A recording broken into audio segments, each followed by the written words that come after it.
Hello, children of the night, and welcome to Tarot Nights with the Hanged Empress. Here we do shadow work following the moon, and this week we have a full supermoon lunar eclipse in Pisces. It is going to be big. It's going to be somewhat intense, I think. I think that's why we're starting out in the sunlight, getting a little meditative space, some quiet, some peace, and preparing for what's to come. It's going to be interesting. The only thing I pulled from this Pisces moon really is the feet, the footwork that is involved during Virgo season and how important it is.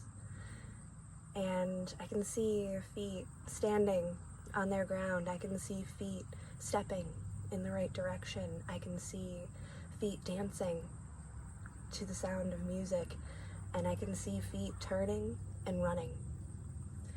And all of these feet are doing everything that they have culminated, whether we're running to our dreams, running from monsters, whether we're dancing in the full harvest of manifestation, or whether we're taking a stand for ourselves.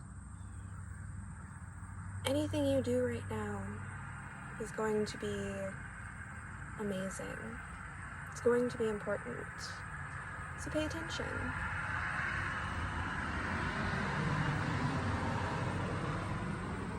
Allow things to pass. Observe and react accordingly. I feel like we've been training for this the entire year. Our year 8, running those loops, those circles. Slowing down, pacing ourselves.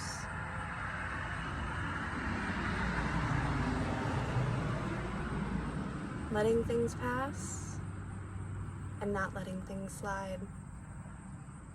Standing upright and getting ready to take flight. Let's get into our reads. I'm so ready. Let me go set up. Hi there, Virgo. So I was shuffling the deck and I just knew I had to stop here. I just knew we were going to stop right here. I was like, you know what, we're going to pause. I'm going to pause right here. Because I know it's right. I know it is. Virgo season is funny for those of us with heavier upfront Virgo placements, because especially like if it's your sun sign, this is our spring. This is our springtime. This is when everything is new for us. But we're also an earth sign, and we're very practical, and we understand that the rest of the world started way back then. We just got here now, and this is where we get to really kick in and shine and bring all of our newness into the world and creation and all of that fun stuff. And as a Virgo too, I recently concluded that, I don't know if Virgos actually do plant seeds like everybody else. Let me know in the comments. I'm genuinely curious. But I kind of feel like Virgos more often plant bulbs or maybe apple seeds, something like that. An apple tree makes a lot of sense for a Virgo. It's very practical. It's nutritional. They're beautiful.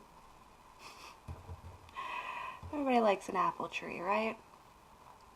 But I feel like that is kind of the way that Virgos start things. I feel like they do need that freeze out time where everything kind of has to go cold before that seed can actually break open and start new.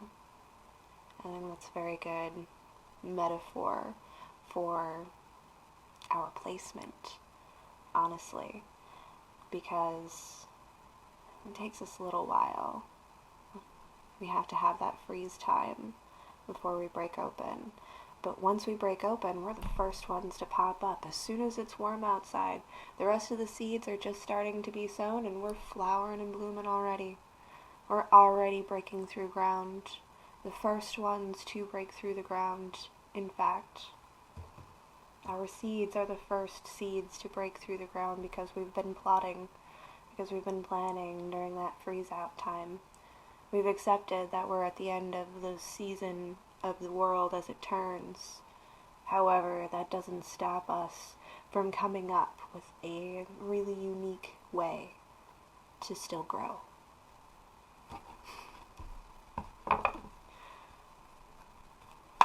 Maybe that's why there's that low-key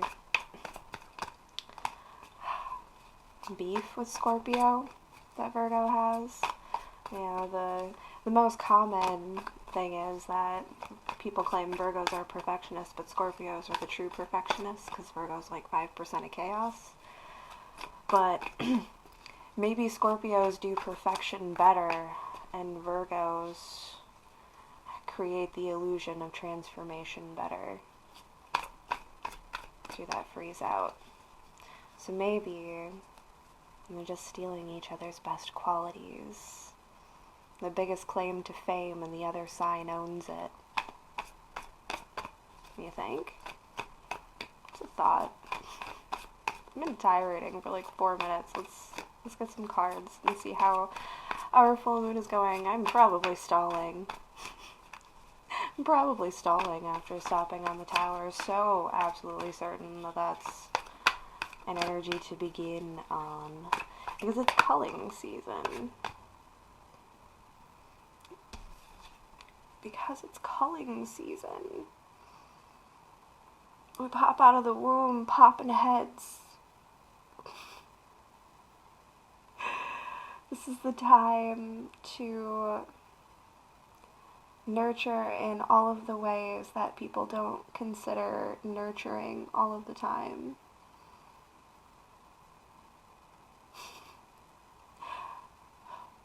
But cutting off dead heads, that is also a way to nurture.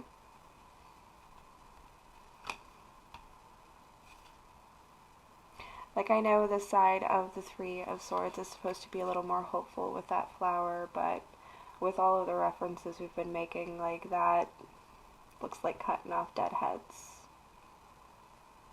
Again, a painful, sad experience. And we don't need to gloss over how we feel about it. But the fact of the matter is that we know that those dead heads have to come off and drop if we want new and fresh blooms to keep on coming. That dead head will kill the rest of the plant. It will bring its death down into the stems, the roots. If you don't remove it, it tells the rest of the plant that it's time to die. That's why you pop off the dead heads.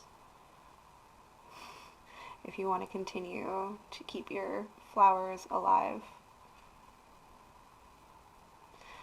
So, sad it is, but also necessary, and I think that's why the Three of Swords is in Swords, even though we all consider it to be the heartbreak card, because it is heartbreaking. It is heartbreaking to wield a sword. But that doesn't mean that it doesn't need to be done.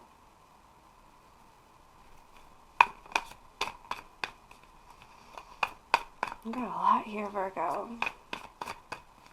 From so little. I think it's because I've been working on this one. I have. I mean, I've been working on all of these reads in my mind without realizing it. But that's how it works. It's observations and correlations and comparing and statistical analysis.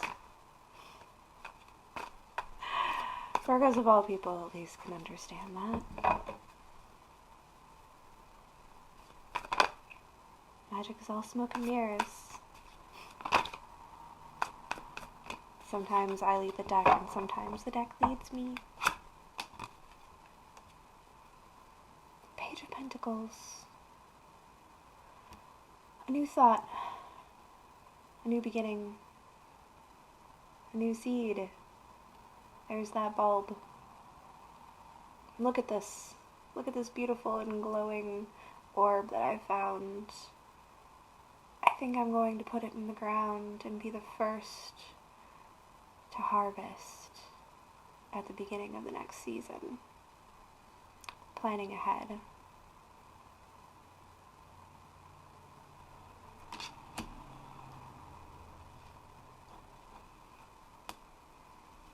And that's why we are here in culling season. That's why we come out of the womb popping heads. It's because we gotta be 2 steps ahead. We want to be 2 steps ahead.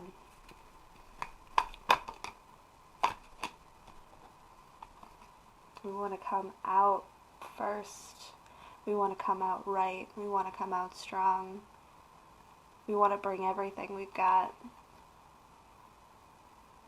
Everything that we've got. Our thoughts, our feelings, our whole heart.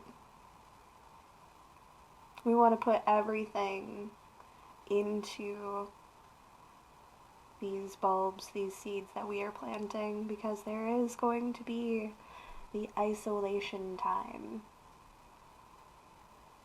And in that isolation time is when there's going to be the most care and the most preparation.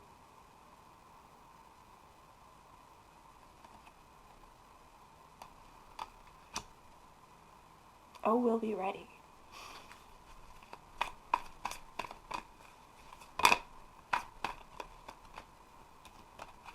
I'll tell you, sometimes I lead the deck and sometimes the deck leads me. I'm leading the deck. If you hadn't noticed, there's that time, that effort, that work, that effort that is being put into spirit and not necessarily solid right now. Oh, but it will be. All of this work that we are putting in, it will be returned. It will emerge from the ground. And again, it will be first. It'll be ahead of the game. It'll be the most beautiful, the most ferocious, the most ready. Because of all of this time that we put into that freeze out section. How much work we put into it. And the Divine Empress is here. Showing us this is the way. This is how we nurture. This is how we grow. This is how we make our empire. This is how we pull everything together. Our thoughts, our feelings, our passions.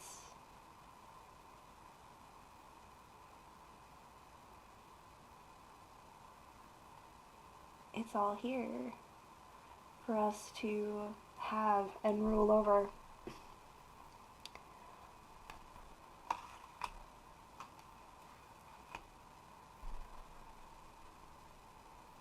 It's just a lot. I'm sorry.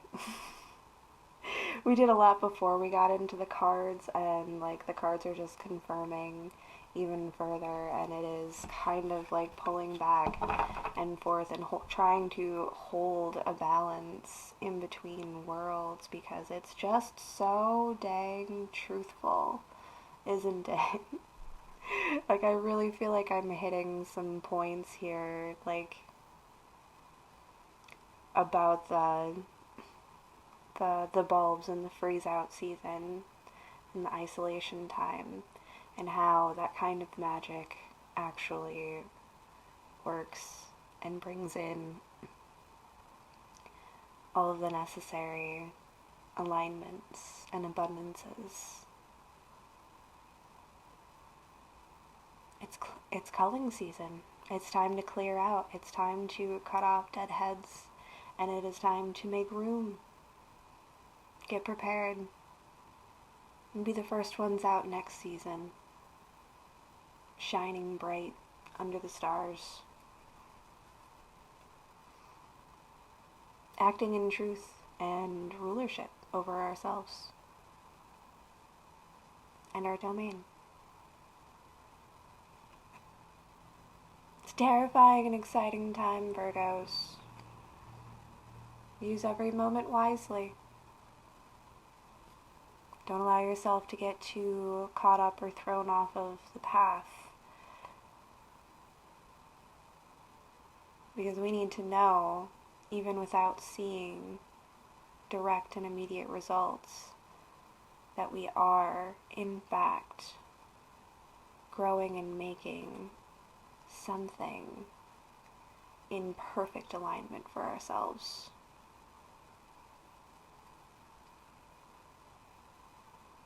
So release the anxieties this full moon. Release the worries. Release the chaos.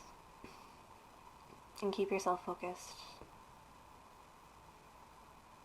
You got work to do. Thank you.